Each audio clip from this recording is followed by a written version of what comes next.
I'm Rob. And I'm Matt. And this is the Floor Plan Hands-On Edition review by Barefoot Gaming.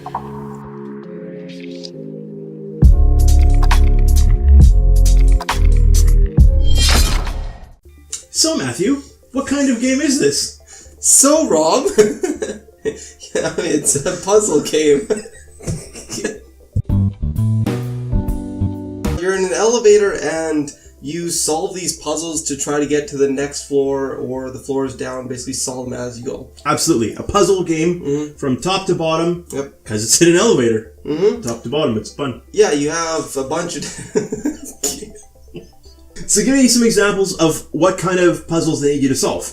Well, I mean, there's a snowman floor and there's a plant floor, and I guess essentially you want the water from the snowman to drip down on the plants. You have to find different ways of doing that so that the plant can grow and give you an item to solve one of the next floors. Exactly. And it's harder to do a review like this without giving spoilers away. We don't want to tell you how to actually get past all the different parts. So what you do is you go from floor to floor, and every floor has totally different stuff. And your goal is to dress a funny-looking guy in a spaceman outfit. Yeah, so you start off with a limited amount of floors, like 8 floors or so, and then after you hit a certain point, you unlock 3 or 4 more floors after that. Completing parts of the astronaut dummy, you unlock those next floors. So whether you put the boots on him and the pants on him, then all of a sudden those floors unlock for you. And you'll find that even after you've done an interaction in a room, it doesn't mean that that room is done. There'll be something in the background maybe that you still need that will only come into play later on, or when another floor has been modified so that it isn't the same way as it was. Yeah, I think a lot of the floors we basically interacted with like 2 or 3 times in total just to try and get further on in the next levels, because the plant floor itself we did it once, and then all of a sudden you needed something completely different to get that plant even further on into the level, which would affect like 4 floors up for you, for example. Now this is a hard game to score out of 5, because if you are looking for an action game, this is totally not it. If you're looking for a puzzle game,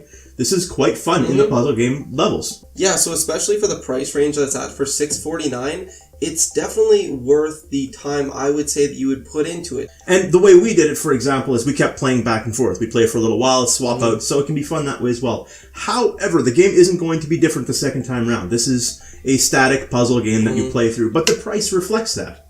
So we're not going to measure this one out of how many broken buttons out of 5, for example. If you like puzzle games for the value, I think this is really fun. Yeah, for puzzle games in general, I mean, there was a few that we've played already in our VR reviews, and this one to me is kind of along the borderlines of I expect you to die in a sense. It gives a little bit of a humor aspect to it, and each level has its own kind of twist of how you're going to solve these things. And the fact that all the floors do interact with each other makes it a lot more fun, and you can go back to the floors and kind of see how what you did on a previous floor has affected this floor now. So that really is exciting. I don't really know what else we can say without spoiling things. That's where this gets a little complicated. Puzzle games in general are a little bit hard to review because we want to give you a better idea of how the game is and how much fun it is, because I did find it a lot of fun, but I can't really say what was fun about it without wrecking the game for you guys. It's definitely worth the $6.49 that the game is right now. So I think we've kind of summed up the game itself, and that's it for Floor Plan Hands-on edition. And I think that's it.